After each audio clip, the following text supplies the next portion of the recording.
And what an honor it was to once again have the best seats in the house and watch the action unfold. Huge shout out to the players.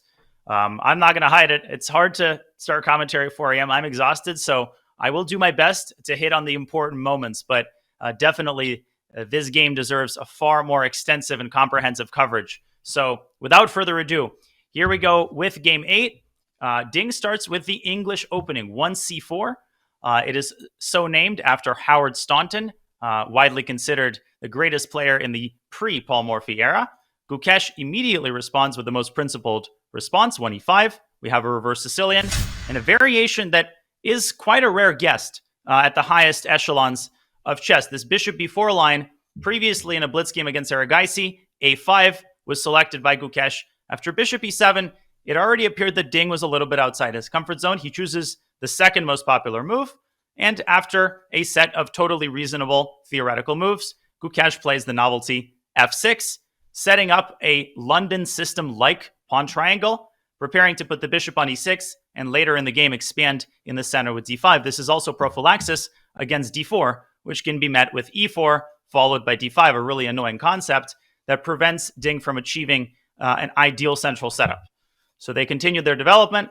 Some very interesting decisions were made here. Gukesh correctly refrains from grabbing the pawn on c4, instead prioritizing his development, grabbing space on the queen side, and an excellent flexible move, rook e8. Ding plays very creatively to open up the center, which makes sense because he has the bishop pair. Gukesh responds very accurately, and now the truly interesting stage of the game begins. This rook on e4, not something that you see every day out of an opening. Ding finds this move, knight c2, stabilizing his position. We were very surprised at Gukesh's response to this move. At several moments, he seemed to miss a more concrete approach that would have yielded a big initiative, knight e5 in this position. And then the bigger surprise came a little bit later.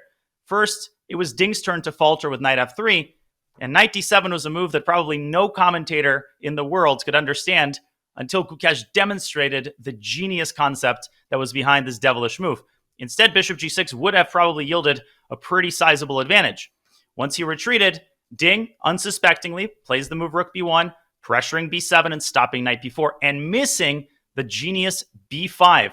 This is all based on the intermediate move queen b6 check, after which Gukesh picks up the b5 pawn. He has a pawn majority, and suddenly Ding's pieces look a lot less coordinated, and Gukesh's pieces look a lot more imposing. In fact, White's situation immediately becomes critical. So instead of rook b1, it was necessary to start with queen d2, or maybe even move the king aside. But who could have thought that such a quick turnaround is in order? Ding finds an incredible defensive idea, bishop to d4, an intermezzo of his own, hoping for queen b8, rook a1, and picking back the pawn with a good position.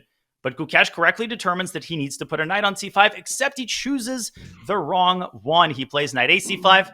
This is the moment that will be discussed for so many days to come. Knight dc5 would have yielded a decisive advantage. Rook moves away, bishop drops back, and these passed pawns should decide the game. The knights defend each other perfectly.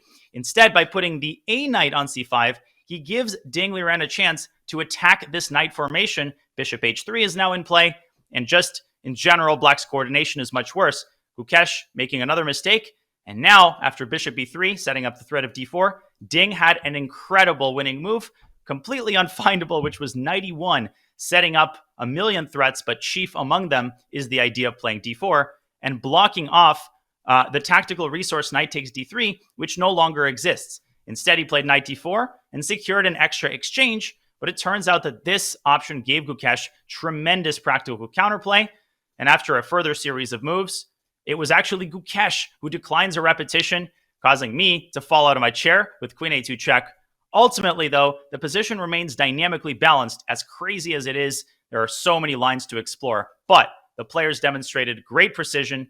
Ultimately, a queen trade was initiated, and this trade came at the cost of White's extra exchange, which Black picked up, leading to a dead draw on opposite colored bishop endgame. This is where the players shook hands. A draw. A crazy, crazy game. Gukesh probably the more disappointed one, but let's take our hat off for the players for yet another absolute dogfight.